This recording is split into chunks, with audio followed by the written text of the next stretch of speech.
지식창고 KBS 1라디오 김성환의 시사야.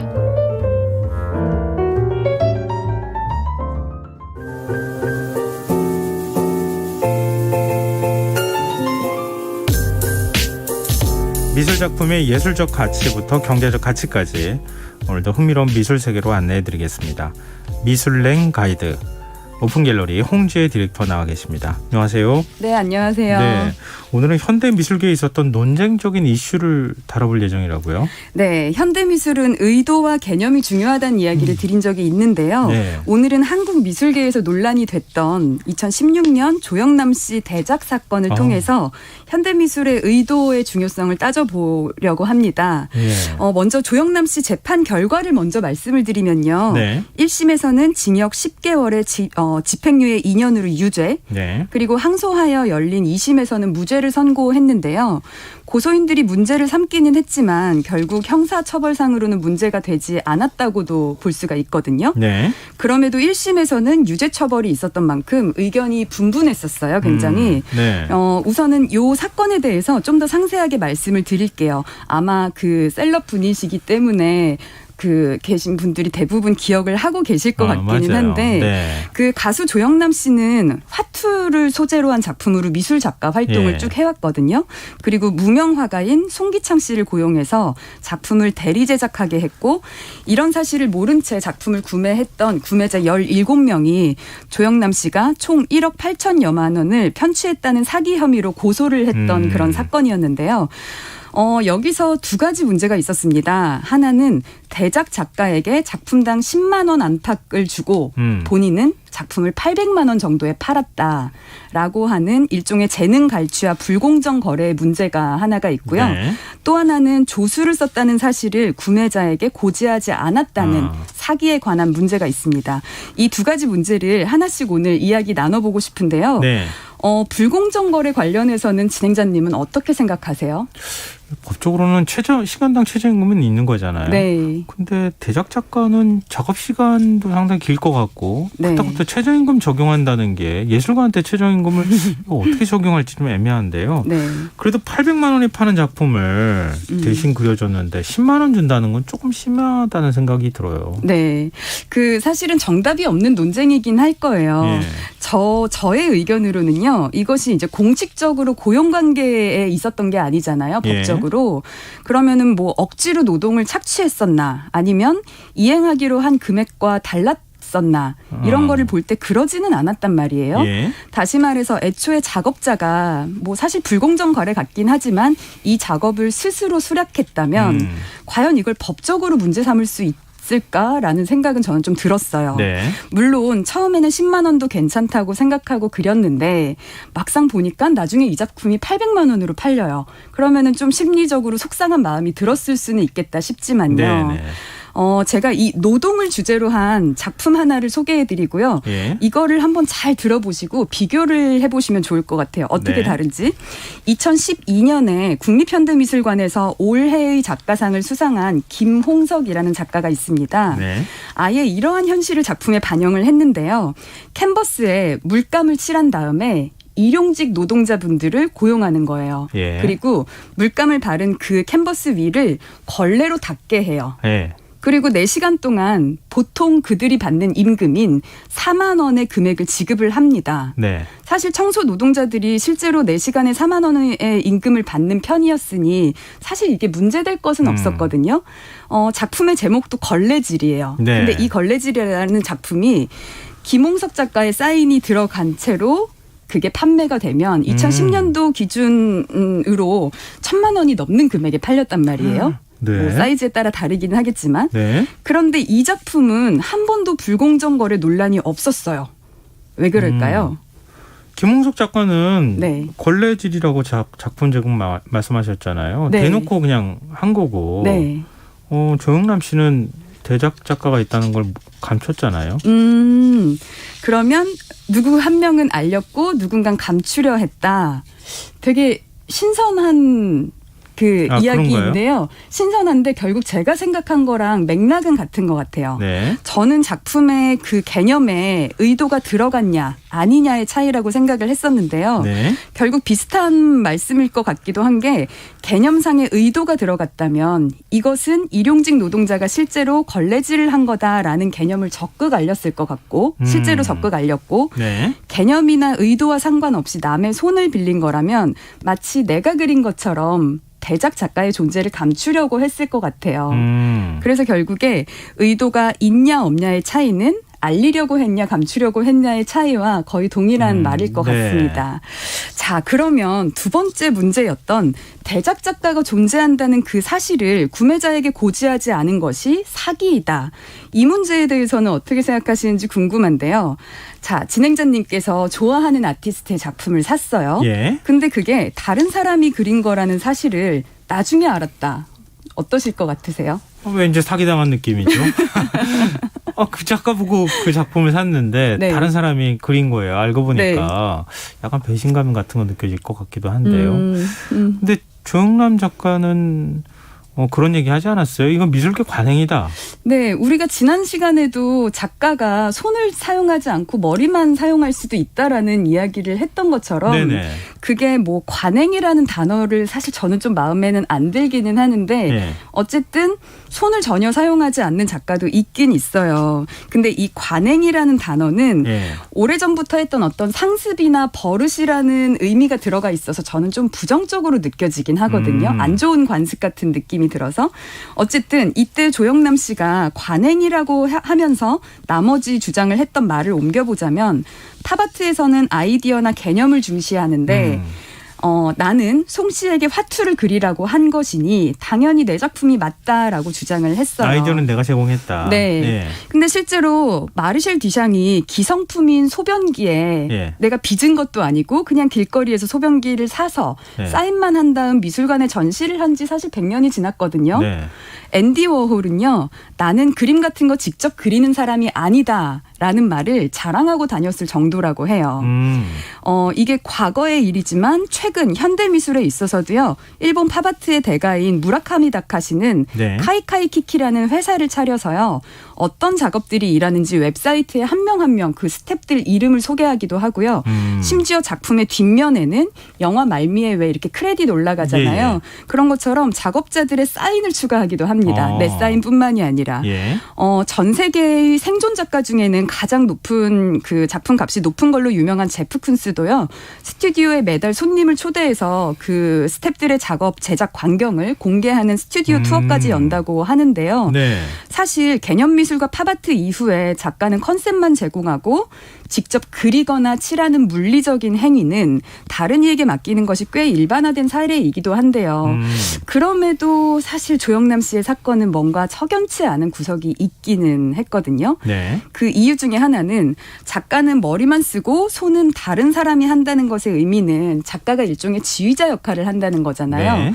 그런데 사실 송 씨가 조영남 씨보다 미술 경력이나 네. 아니면 테크닉 상으로는 더 고수이다 보니까 이게 조영남 씨가 어떤 가르침을 주거나 개념적으로 지시를 했다고 보기에는 약간 좀 의심스러운 구석이 있다는 거죠. 그러니까 더 잘하는 사람에게 그림을 대신 그려달라고 요청을 한 건지 네. 본인이 조수에게 지시를 할 만큼의 능력이 있었는지에 따라서 해석이 달라질 수 있다. 네, 맞습니다. 그러니까 뭐 예를 들면 이런 거잖아요. 다 할 줄 알아요. 네. 근데 개념상으로 다른 사람하고 같이 협업을 한다거나 네. 뭐 조수를 두고 작업을 시킨다거나 네. 혹은 내가 다 할 줄 알지만 네. 너무 물량이 많아서 시간이 많다 보니 어차피 개념은 정해져 있고 내가 많이 하지만 뭐 조수에게 뭐 이런 밑그림을 먼저 그려놔라라고 할 수도 있고. 근데 저처럼 그림 전혀 못 그리는 사람이 네. 홍재 디렉터한테 내가 말이야 이렇게 그리려고 하는데 네. 하나 그려줘요. 네. 이렇게 얘기했는데 작품을 만들었어요. 네. 제 작품인지 아닌지가 헷갈리는 이런 상황이 되는 건가요? 그럴 수도 있죠. 근데 그게 심지어 진행자님이 미술에 대해 전혀 모르지만 굉장히 어떤 이제 새로운 개념을 가지고 예. 저한테 그림을 그려달라고 요청을 하셨거나 예. 혹은 뭔가를 뭐 그림이 아니더라도 뭔가를 제작해달라고 누군가에게 요청을 했을 때 예. 의도나 개념에 따라서 문제가 전혀 안 될 수도 있을 것 같긴 제작품이 하거든요. 될 수도 있어요? 네. 그 개념이 뭔가 새로운 것을 추구하거나 많은 사람들한테 인정을 받는다면 말이죠.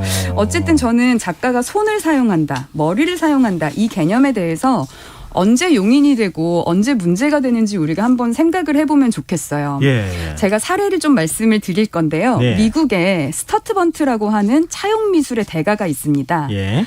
이 작가는요. 동시대의 유명한 작가의 작품을 그대로 따라 만들어요. 한 번도 원작자에게 허락을 구한 적도 없습니다. 자기 마음대로요? 네. 동일한 기법으로 동일한 이미지를 똑같이 카피하는 거예요. 예. 말이 안 되는 것 같죠. 근데 베니스 비엔날레에서 황금사자상을 수여할 정도로 그 작품 3개를 인정을 받았어요. 예. 한 번은 이런 일이 있었어요. 동시대 유명 작가 작품을 막 따라 만들었다 그랬잖아요. 네. 그중에 앤디 워홀에게 찾아가서 예. 그 워홀이 보통은 실크 스크린이라고 해서 판화 기법으로 작품을 제작을 하거든요. 네. 그러면은 그 판화를 찍는 판이 있을 거고 그걸 가지고 보통은 조수들이 찍는데요. 워홀의 그 팩토리라는 곳에서.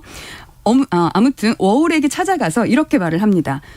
내가 당신 작품을 좀 따라 만들고 싶다. 근데 그 판화를 찍을 수 있는 판 좀 빌려달라.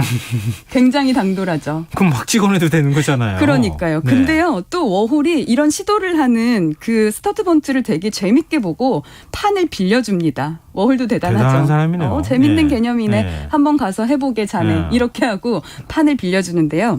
그럼 여기서 이런 질문이 생겨나는 거예요. 워홀은 본인의 작업실을 팩토리, 즉 공장이라고 부르면서요. 거기서 진짜 공장에서 컨베이어 벨트 이렇게 굴러가듯이 작업자들이 판화를 찍습니다. 그러면 여기에서 다 같은 판으로 찍은 즉 물리적으로는 동일한 판화가 3점이 존재하게 되는데요. 제가 그 3점을 말씀을 드려볼게요. 네. 자, 하나는 워홀이 공식적으로 지시해서 워홀의 팩토리에서 조수들이 찍은 작품을 A라고 할게요. 네.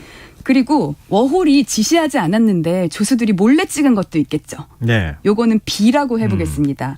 그리고 스터트번트가 워홀에게 빌려서 찍은 작품을 C라고 해볼게요. 네. 그럼 물리적으로 동일한 판화가 3가지 종류가 있는데요. 네. 이 ABC 중에 어떤 것이 용인이 되고 어떤 것이 문제가 될 것 같으세요?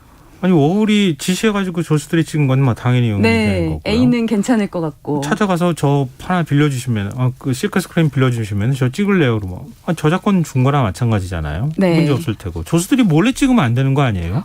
굉장히 아주 정확하게 알고 계시네요. 아니 이거 상식적인 거예요. 네.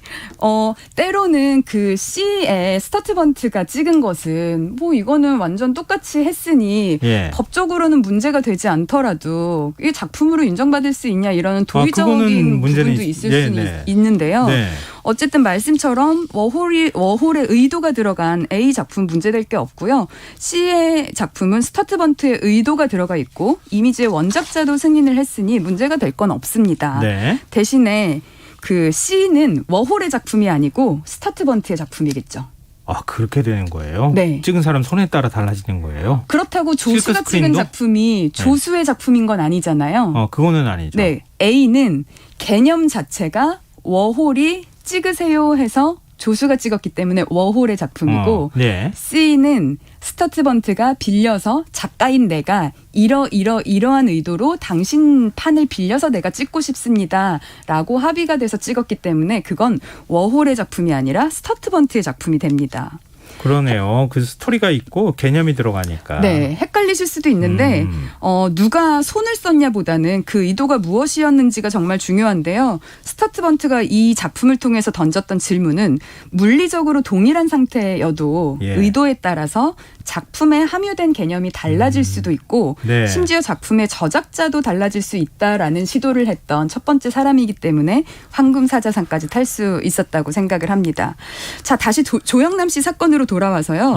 저는 조영남 씨가 처음에 이 소송에 휘말렸을 때 관행이라는 표현을 썼단 말이에요. 근데 이게 자랑스러울 일은 아니지만 다들 그래라는 의미로 좀 들리잖아요. 네. 저는 이때 이것이 바로 내 의도였습니다. 라고 했다면 한국 미술계에 한 획을 그으셨을 수도 있겠다 싶거든요. 이를테면 그 의도는 이런 게 되겠죠. 다들 내 유명세만 보고 작품을 사지 않냐. 하지만 나는 대작 작가가 있었고 이런 일이 언젠가 벌어질 날을 기다리고 있었다. 나는 이 유명세에 들어있는 기득권에 대해서 질문을 던지고자 했다. 네. 예를 들어서 이렇게 했다면 사실은 제가 제도권을 제대로 비판하면 제도권에서 제대로 인정받는다라는 말씀을 드린 적이 있거든요. 네. 그런 것처럼 아마 조영남 씨가 그렇게 만약에 그런 의도가 있었고 그렇게 이야기를 했다면 이렇게 좀 상처로만 남는 씁쓸한 사건은 아니었을 것 같아요. 조영남 씨가 홍재 디렉터를 빨리 만났어야 됐어요. 그런데 어쨌든 간에 2심에서는 무죄 판단을 받은 거죠? 네, 맞아요. 저는 근데 뭐 어차피 이게 사기죄로 형사처벌을 받기에는 워낙 무리가 있다고 생각했고요. 예. 다만 도의적 문제로는 충분히 논의를 할 만한 그런 뭐 사건인 것 같습니다. 어쨌든 제가 아쉬운 거는 이 사건이 작가로서는 뭐 그다지 명예롭지만은 않은 결과로 남은 건데 네. 이거를 좀 잘 활용했다면 굉장히 짜릿했던 미술계 이벤트가 아니었을까 하는 아쉬움이 좀 있어요. 진짜 그러네요. 네. 야, 이게 미술 작품이라는 게 어떻게 개념을 만드느냐에 따라서 전혀 다른 의미로 받아들여질 수 있구나 이런 생각을 다시 하게 되는데요. 근데 조영남 씨도 그렇지만 이른바 이제 표절, 대작 이런 논란들이 계속 미술계에서 많이 발생했잖아요. 네. 최근 솔비 씨 경우도 지금 표절 논란에 휩싸였었잖아요. 네, 그렇습니다. 그 제프 쿤스라고 하는 세계적으로 유명한 현대미술가의 작품 중에서 플레이도우라고 하는 작품이 있는데요. 예. 놀이차르기라는 뜻이죠. 실제로 색색깔의 유아용 점토를 막 쌓아둔 것 같은 형상을 3m 넘는 조각으로 만든 건데요. 예. 솔비 씨가 이 형태와 거의 동일한 케이크를 인스타그램에 올린 게 화근이 됐습니다. 그러니까 누가 봐도 제프 쿤스의 작품과 유사한 형태인데 거기에 이제 그 포스팅의 글로 요즘 케이크를 만드는 것에 푹 빠져서 저만의 방식으로 만들어 봤다라고 하면서 예. 케이크의 브랜드명을 해시태그로 달고 주문도 받는다고 일종의 홍보를 한 건데요.